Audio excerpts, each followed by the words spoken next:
I am live. Welcome to Bayou Shuga Garden. I am Bayou Shuga, and I know y'all can't see me, but I am here driving, trying to get home.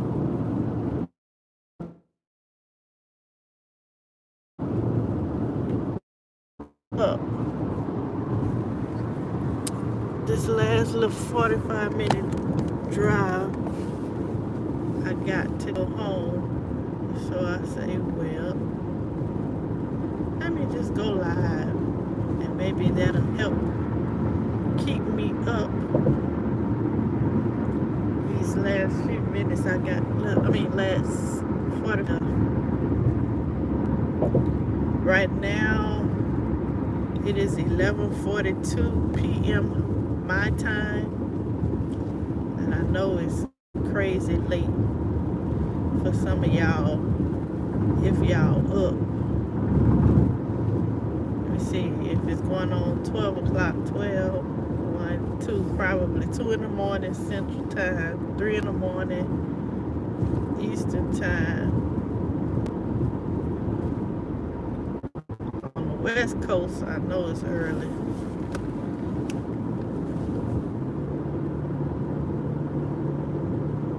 On the West Coast, it's probably still probably like 9 or 10 o'clock, something like that. Hey, Laura's Garden, welcome in. Thank you for coming in. Just driving on my way home. Decided to go live to give me some company to stay up as I drive. See, y'all, it's me. See, it's me. Decided to go live so y'all can keep me company as I get home. She said, are you driving to work? No, I'm driving from work. So it's 11:44 mountain time for me. Excuse me. And I'm driving from work. I have been working. Oh, it's 2:43 Eastern Time. Yeah, it's late or rather early in the morning for y'all.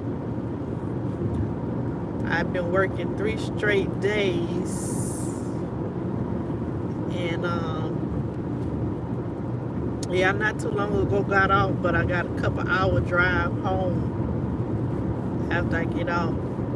So my job switched up my schedule on me this weekend, and they didn't tell me until I was on my way to work.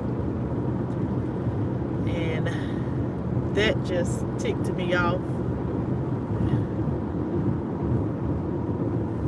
I'm starting not to I like what I do, and I like the patience that I have, but it's just too much shadiness going on with the job. Like when I got hired, well, let me just say the ad that I responded to said one thing. Hey, Mike, I knew Mike was gonna be up because I heard about. I was listening to Tampa Live a little bit, and he was talking about he was drinking a 32-ounce cup of coffee. I say, well, if ain't nobody but Mike up, I know Mike's still up. He probably almost getting ready to go sleep like me. But yeah, about the job, man. So I answered the job, the ad for my job that I had to work night shifts. Whew. Excuse me, y'all. Still AM. Yeah. I was looking for the ad was saying that they were looking for somebody to work night shifts at a different city. And so I answered the ad, and I sent them my resume and everything.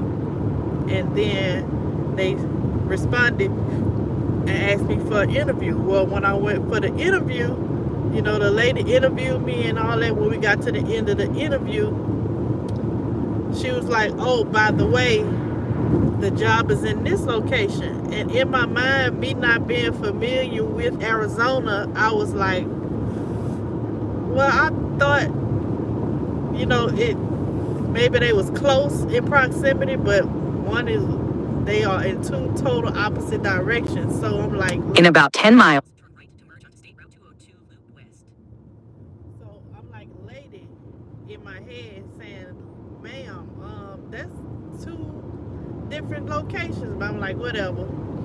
I'll see what they gonna offer me or whatever when I do the interview and I talk to the actual facility. So did my little research and found out how far it is away from my home, and I'm like, man, that's more of a drive than what I expected. So when I talked to the facility, they already knew. They had already did their research on me. What's going on, GT? GT, you still up? So when I did my research, I'm pretty sure they did their research on me and found out how far of a drive it was for me. So they offered me a really good package that covers my gas and mileage and somewhere for me to stay while I'm down there. But even though a job covers your gas and mileage, it still doesn't, there's nothing amount of money that they can give you to help you pay for wear and tear on your car. That's just, unless y'all gonna buy me a company vehicle, then that'll be different. He said, just leaving work, about to start. Oh, he just leaving work. Okay. Look, me too. Well, I ain't just leaving work, but I left work a little while ago, so I'm just almost home, 45 minutes from home now. So yeah, it's nothing that they can do you about the wear and tear on your car, especially if you're using your personal car for a job, unless they give you a company car, which that would have been the icing on the cake if they would have gave me a company car. And that's something I'm thinking about asking them for if I renew my contract, on top of all of the things that they ask, that they they're already giving me. That'll be my thing to tell them. I'll let them know, hey, I'll stay if y'all give me a company car to get to work. So anyway, so about the shadiness. So that was one thing. They told me one thing, they advertised one thing, and it turned out to be another. And then when I asked the lady about the ad, I was like, well, the ad that I responded to said this location, but the one you are offering me is in a whole nother different location. She's like acting like she didn't know nothing about it. And I'm thinking, okay, well maybe I'm in the twilight zone. Let me go back and look at the ad that I looked. And in the ad, it have two locations, the one that I applied for and the one that I didn't apply for. So when they interviewed me, and then I was able to make it through the first process of the interview, they took the ad down for the one that I didn't apply for. So when talking to them, since 2018 I work from home. That's what my plan was to do here, Mike, but I couldn't get hired at a job paying enough to cover my expenses in time. So I'm working on that so that I could be working from home too. So that's my next goal, or at least work away from home part-time and then work from home the rest of the way, but with other things that I got in the works, as you know, having my own business, then I won't need to do any of that. I won't have to work for anybody. But yeah, that's coming. That's the shady part, number two, with them putting the ad out. So I think it was kind of a catfish that they did. They put two locations, and then when they was really just hiring for one location, and I was the catfish. I got caught. So, but like I said, when I made it through the first round of interviewing, I didn't too much worry about it because they offered me a good package to cover the mileage that I'll be traveling and the gas, and then I'll still be able to, in my housing, and I'll still be able to, have some pocket change to play around with or do whatever.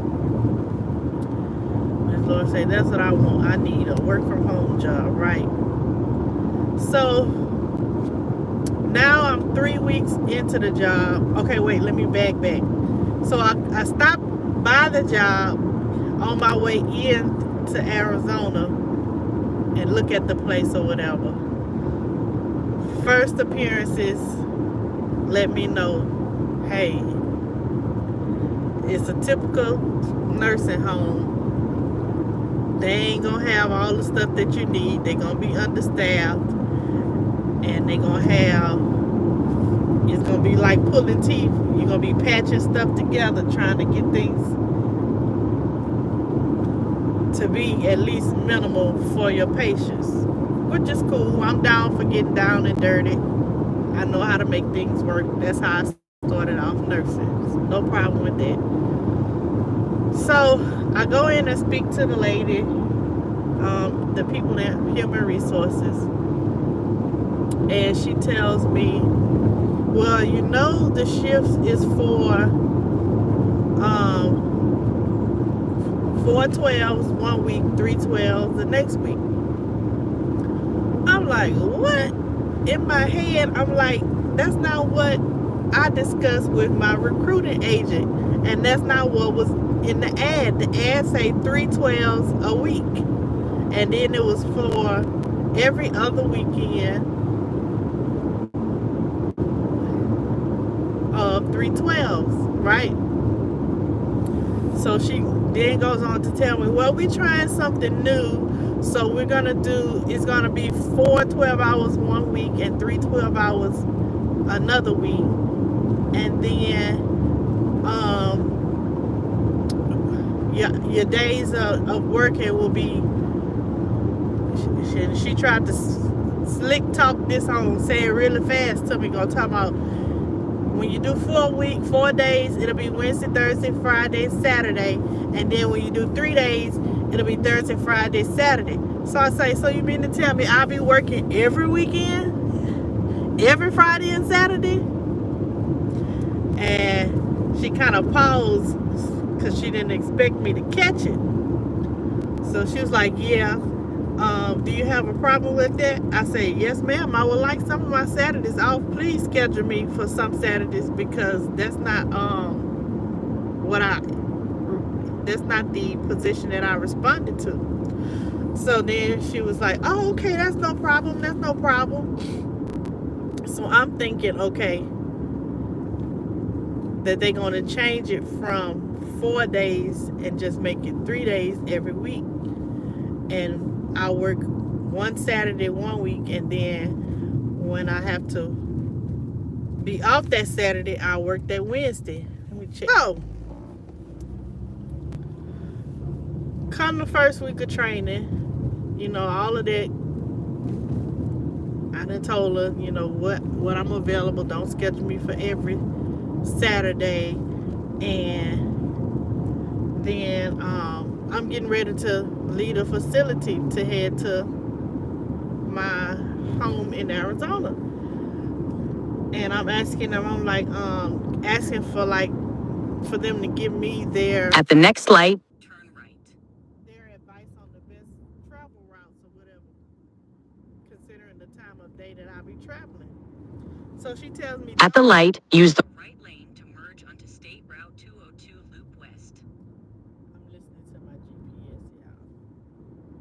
So I'm listening to her. I say, so what's the best route to get from here to Phoenix? Oh, don't go this way, because this way it's just got too many curves and everything. So I'm like, okay. turn right. map is gonna take me, so I'm gonna go a different way. The very route, so I take the route that she said take. Come to find out, the route that she said take is the worst route to take, and I had to find that out on my own. I know if y'all heard me in the other lives, I was saying, yeah, fake advertisement, GT, very, very much fake advertisement. They catfish that. So, I was telling y'all how my ride to work really scares me because I'm driving in between mountains, up and For down, about 39 miles, continue straight. up and down mountains, curves and everything. Some of the curves have drop-offs with no barriers on the end, and it's a steep drop-off, like dropping off. It's a canyon. It's several canyons, and the speed limit is 75. And when you're going down a mountain at 70, you don't even have to be going 75. The drop of driving down these mountains pulls your car and makes your car speed up. So even if I was just going 60, the drop of the mountain will pull my car to make it go 65. So I'm just imagining people going 75.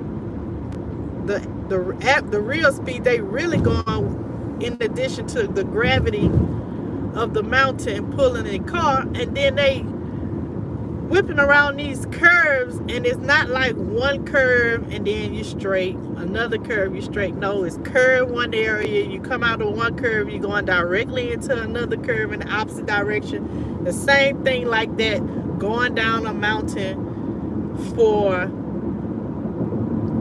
4 to 20 miles in different spurts. That ride gave me nightmares so bad. So I went home and was looking at my alternate routes. So I found out that the route that she told me not to take was the best route to take. So I'm like, man, I can't listen to nothing these people say at this job. The words that come out their mouth just ain't right. Either they purposely lying or they just don't know what they talking about or whatever. So that just let me know, what I'm dealing with. And I let me know I need to hurry up and get my tail from over there. Get what I need to get and get on out. Say they fail. They have you over a barrel knowing in the process of moving. Right. Yep. And I think that's what it is too. They knew that I was in the process of moving and, trying to take advantage of it. But it's okay. Hey, Joshua Graham, welcome in. So I think that's what it is too. So found out in traveling back to work, I found a better route that is so much way better. The speed limit doesn't get higher than 65. The elevation of the mountain doesn't get higher than 53,000 feet. And then it's not a lot of drop-off canyons. And then there are way more barriers on the roads, even for parts of the road that are right up beside a mountain, and there's still a barrier there between you and the mountain. So if some rocks fall or something, hopefully it'll be able to, it's some protection to help to keep the rocks from falling on the road. But yeah, I found that was strike number 3. So then I go and start working at the facility, and come to find out that their turnover rate is really high. They can't keep anyone because of the way that they have their... I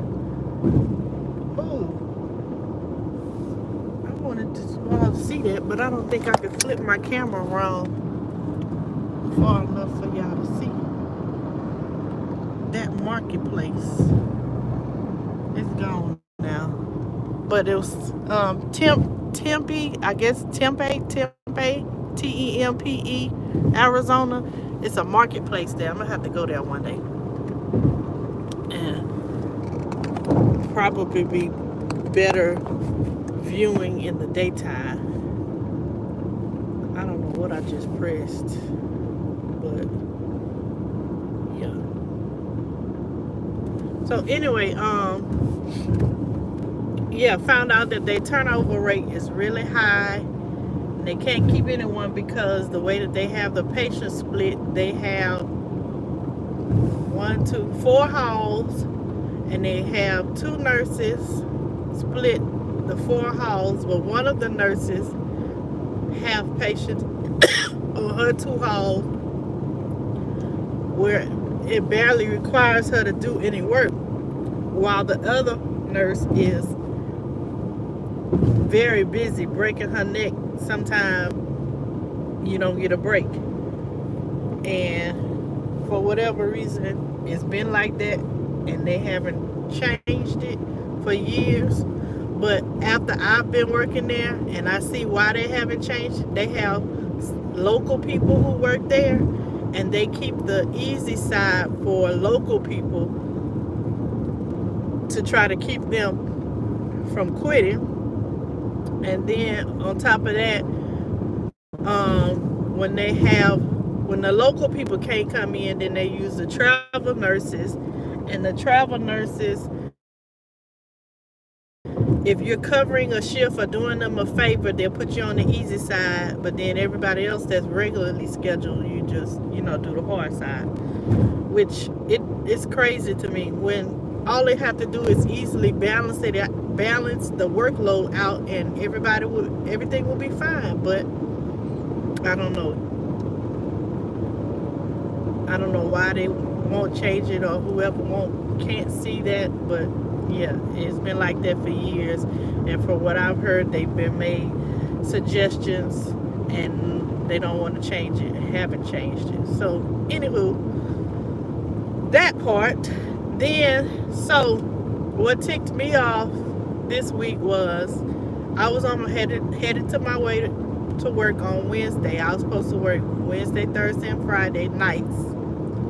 So I'm on my way to work, an hour and a half before I arrive at work, and they called me and asked me, well, can you work day shift tomorrow? I'm like, how can I work day shift tomorrow if I'm gonna work night shift tonight? Am I supposed to work night shift and then continue to work day shift?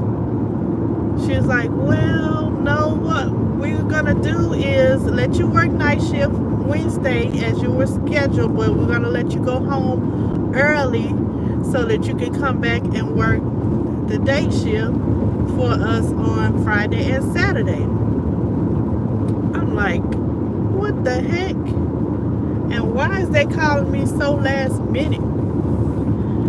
So in my mind, I was like, would this benefit me? Can I do this if I work these short hours Wednesday and do Friday and Saturday? That means I'll be home early Friday, which is now. I'll be getting home instead of, if I was working my regular shift, then I wouldn't get off until 6 in the morning tomorrow. So I was like, okay, no problem, I'll do it. I told her, send it to me in a text, because I wanted it in writing. I ain't want no confusion about when I got there. Then they done switched it around and got me working other stuff. So she texted to me so I made sure that I was only gonna work half a night Friday and then work 2 day shifts. Half a night Wednesday and work 2 day shifts Thursday and Friday. So, right, Lord, number 4. Look, janky stuff, number 4. So I did that and got my schedule changed. I was like, I am gonna do this because I want to be home early Friday so I can go to the farmers market Saturday. This will work in my favor, but I gotta let them know that I ain't gonna be doing this often. I got hired for night shift. You ain't finna put me on day shift. If that's what y'all want to do, I'm quitting. So when I got there, I made sure I let them know, hey, I'm not available for nights. For days. I prefer nights because I have kids.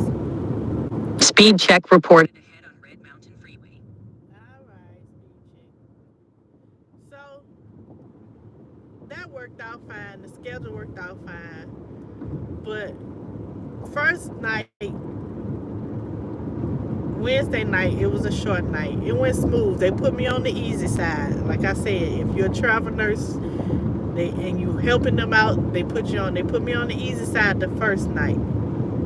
They put me on the easy side the second day for my day shift. Today for my day shift, they put me on the hard side because they had to use 2 nurses to cover the day shift for the easy side. But they put me on the hard side today. And on top of that, one of the nurses that came in and worked a short shift, she only could work a couple of hours and then she had to go home. And then before the other nurse came in, it was going to be like 2 to 3 hours before the other nurse came in. So that means it would leave only 1 nurse in the whole facility for 4 halls. That 1 nurse was who? Me. I was the 1 nurse in the building that was responsible for 4 halls of patients that had at least, let me see, how many patients on each hall? I'm going to say at least 15 patients on each hall. Now, granted, I didn't have to go and see. Hey, Ben, welcome in. Thank you for coming. I didn't have to go and see. Okay, I'm back, y'all. I didn't have to go and see all of those patients because they did have a med tech, which means a person that just goes around and pass all the medicines. And sometimes, if they nice, they'll check the patient's blood sugar, but they can't give no injections and things. All they could do is just give medicines. Then you have CNAs. So I had CNAs that was able to give vital signs, and then they help the patients with everything else, with feeding and bathing them, whoever needed to get a bath and all of that. But this facility is different than a regular nursing home. So like, it's not like people that are there, if they're there forever, but it's also a skilled unit. So that means there's people that come in for a short period of time, for days, weeks, or months at a time, until they can get themselves built back to a point to where they can go home, where their family can take care of them, or where they can take care of themselves. So we do IVs, we do Speed check reported. Ahead on I-10 West. basically a small clinic, everything, you could name it. So I'm the only nurse in the building responsible for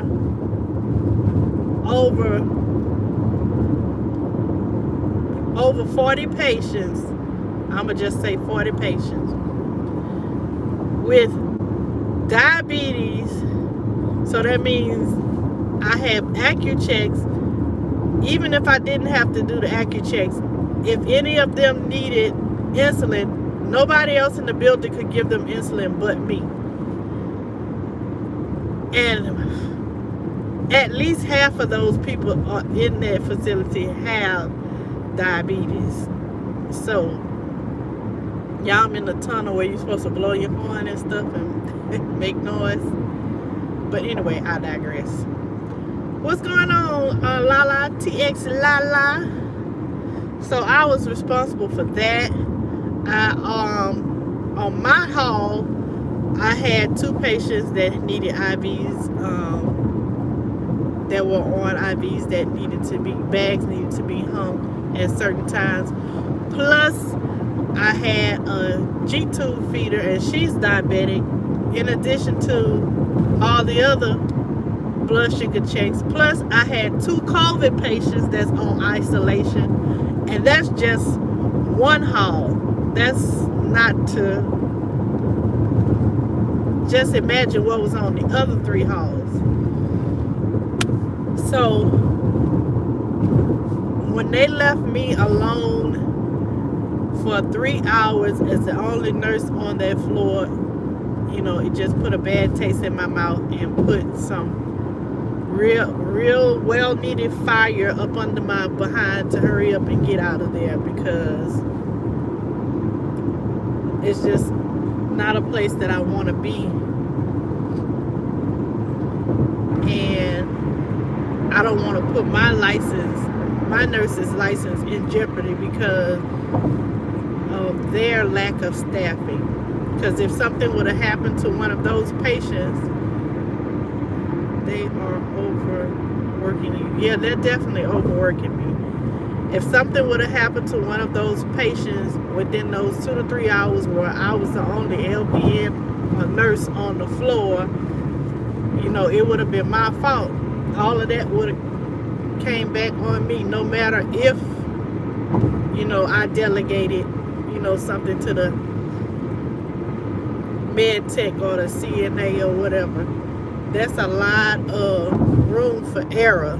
And I worked hard to get my license, and I'm not going to let nothing, no company, nobody, no person take that from me. If anybody causes me to lose my license, it's going to be me. Yes, no need to risk your life and license. Exactly. And so after all that happened today, when the other nurse came in to take over the other 2 halls, she came right in, and she knew she was on the easy side. She just came right in and sat down. She didn't even come in try to ask to help me if I needed anything, if I wanted to go on lunch break or nothing like that. Nothing. I didn't even get to take a lunch break today, and I worked 12 straight hours, was on my feet 90% of those 12 hours. But an hour after she came in, I got a call from another company that wants to hire me, and it's closer to home, and the pay is about the same package that they giving me now. So things work out when you do good and you are diligent over what God blesses you with. I am just a believer that He will open doors for you, and if you show Him that you are appreciative of the little things, then He would just open up the windows and the doors, like they say, and just pour out blessings. And so that was my blessing for today. I got a call for a job offer, and I got several emails for job offers that I haven't even checked yet. But just to be able to get the phone call, and do an interview already over the phone while I'm at the job where I'm being overworked and it's understaffed. I just feel like that was the star or the shining moment in my day, despite of everything that happened on the shift. And I won't even go into the things that I had to encounter today just because we were short-staffed. Of course, some families were not happy because they loved one didn't get the care that they needed or the attention that they needed because we were short-staffed. But I mean, it's nothing that I could have done about it but do what I did. And that's sometimes how the cookie crumbles. What's going on, G Hud? Welcome in. So, that's how my day went. My last 3 days went. And so now I'll be off for the weekend. I could go home and sleep in my bed and wake up and fix breakfast for my boys, if I want to go to the farmer's market, check it out, take y'all with me, because I really wanted to catch them before the temperature changes here. So Ben says all things work to, yes, they do, and that's the only reason why I have not quit this job, is because I'm like, Lord, it took me waiting down to the wire to try and get a job that fit the requirements that I wanted. I wanted a job that would be able to provide for me, and I wouldn't have to stress about bills and everything.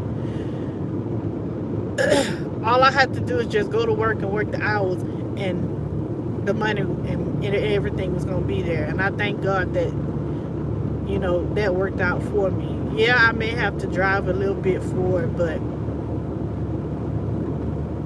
I just feel like, you know, that's just the test that I have to go through right now to get to where I want. You know, got to be able to appreciate the rain right now before the sunshine, right? What's the song or the saying where they say everybody loves the sunshine? What Jesus say? And relax. Yes, I want to be able to relax, because ain't nothing. I've lived on my own several times by myself, and I hate when I have to, when you working just to pay bills. I hate being in a position like that. And I hate being to where I got to look after every penny that I make, and I can't even enjoy things. And I especially don't want to be in that position with two teenagers, because, you know, they like to enjoy life, even though they may not want to go out and hang out like some teenagers do. My boys still like to enjoy things, and I don't want to have to tell them, well, no, we can't do it because we can't afford it. Especially for something simple like, okay, Mom, I want to go bowling, I want to go out with my friends. Oh, y'all, I'm in the HOV lane running my mouth, and I only got one person. Let me get over. Yeah, I don't want them to have to miss out on things like that, and I don't want to have to work extra hard or work extra hours just to make sure that they can have the things that they need, and then work extra to get some of the things that they want. So just being a good steward over what I have been blessed with. Have a safe ride home and great weekend, fam. Good night, G Hood. Thank you for coming. So just want to be you know, a good steward over what I have been blessed with now, and that way when the window is open or the door is open for something better, you know, I'll appreciate it, and I'll be grateful and thankful, and be able to enjoy it a little bit more, because I know,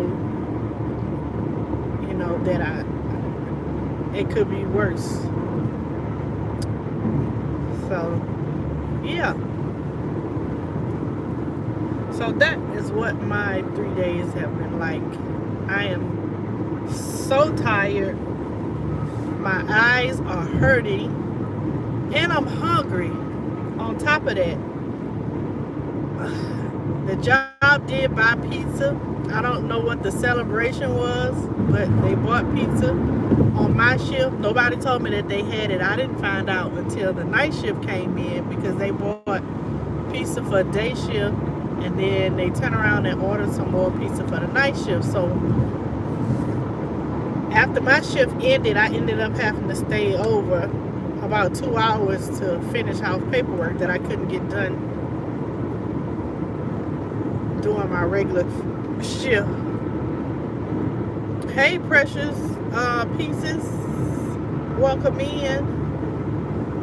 So I'm getting ready to I'm sitting at the computer typing, and it was like, "Did you get pizza early?" I was like, "No, I didn't know they had pizza." And I sure could have used a slice of pizza because I didn't get no lunch break. All I had before I went to work, I took 2 bites off a sausage egg McMuffin from McDonald's, and I drunk maybe about 4 ounces of a Coke because I'm diabetic and I didn't want my blood sugar to drop. And I keep peanut butter crackers and bottled water in my work sack in my nurse's cart. In case I don't get to eat, at least I can pop that so my blood sugar won't drop and it'll sustain me until I get off. So that's what I had for lunch. I ate like 3 peanut butter crackers and I drank plenty of water. And so when she told me about the piece and I was doing my notes and stuff and putting in orders, I was like, oh, I'm finna go get me some of this pizza. That's all I need. And they had something to drink. So I won't have to stop on my way home. I had already filled my car with gas. All I gotta do is get in the car and go home. So I was grateful for that. At first I was like, I ain't gonna get none of these little stanky pieces because they had it early and they ain't tell me. But I got it. I was like, I got it. Oh, then I only got one slice because I want to stop on my way home at this place that I found, y'all. This place called Del Rio. It's a taco place. Oh my goodness. Their tacos is so good. They don't have one close by my house, but they have one maybe like, when I say close, it's maybe like 20 minutes from where I live. There's one. Where I live, there's no McDonald's. In about 10 miles. Take exit 120 onto Verada Way. So they let me know I'm close to the taco place now. Okay, so I need to start looking. Anyway, like I was saying, the McDonald's is 15 minutes away. Speed check reported. Ahead on I-10 West. The only thing that's close, like within 5 minutes, 5 to 10 minutes, is Popeyes, Jack in the Box, and that's it. Everything else is 15, 20 minutes away. But there are other food places. I think that's where I needed to get off at 129. Did they have a Del Taco? I ain't see it. Yep, that's why I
What about now? Can y'all hear me now?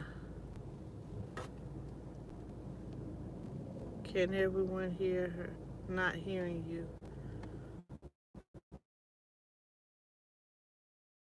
Okay. Maybe I need to stop. Okay, good. Okay, y'all hear me now? Oh no. Nope, you can't hear me. Hmm.